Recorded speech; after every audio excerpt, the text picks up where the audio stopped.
What's going on, guys? Pat Clark here, coming to you on a cold, rainy day. Alright, so I'm going to show you guys what we got going on.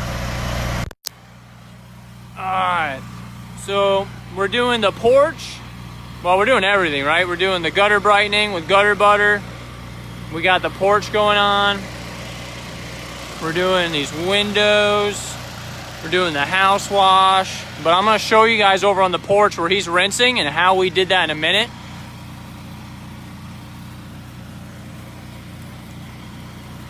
Definitely hard to do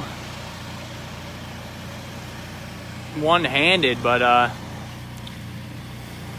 what we're doing the gutter whitening. It's got mildew on it. It also has some black streaks, some oxidation on it as well. So we're going to be using the gutter butter.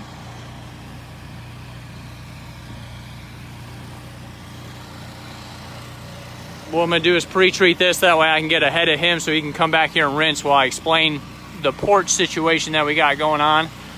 We got a lot of wood, beadboard, stained wood ceilings, and a door. And so I want to talk to you guys about that here in a minute. But I'm just going to go ahead and hit this trim real quick.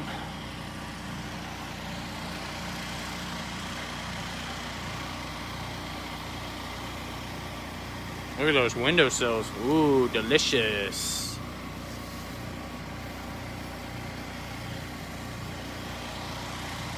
Alright, so I'm doing this one-handed, guys, so I know you're like, wow, Pat doesn't know how to spray. No, but I am doing that one-handed. Whenever I do this trim, I go up one time and I come back down again. So I do 2 coats on it. That way you get a good kill ratio on that mildew. And you can see already it's changing color and everything. Alright, so we'll let that sit on there for him. Come and rinse that off. Alright, so let's go talk to you guys a little bit about the ceilings. Oh, it's cold. My nose is running a little bit. Alright, cool. So you can see the ceilings on this. We got a wood door. And what we're doing is we're going to be doing the trim by hand with a brush. We're not going to spray that because you don't want to discolor that door and have to pay $400 to restain and seal it. So on here, all this white trim was black. I mean, black. I got before pictures of it. So we came in here and we sprayed. So I actually pre-wet all the ceilings really wet. Make it really wet. And then I have him right behind me rinsing them off. And we got to get that little area right there. But this was all black. So we'll pre-wet those with the water hose. I'll spray it and then he'll actually rinse that off immediately. That way we don't get any discoloration or anything. You can also come in here and put your soft wash in a bucket, fill the bucket up, and then actually brush that on so you don't have any overspray. This one has recently been sealed, so you don't have,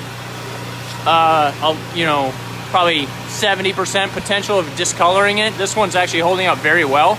We'll come back with a backpack blower, and we'll actually backpack blow all the ceiling and get all the drips off of it.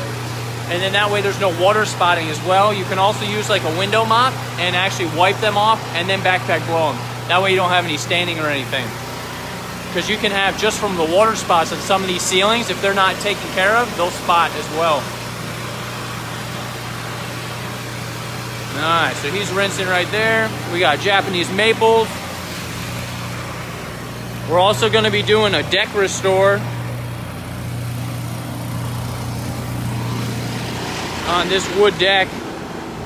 We're just about done with the house and the windows, and then we're going to be restoring this deck. So I'll tune you guys into that as well.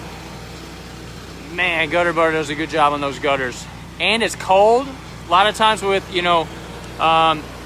any kind of gutter cleaning in the winter, they don't like to work in the cold. You got to mix them a little bit stronger. But Gutter Butter does work in colder temperatures.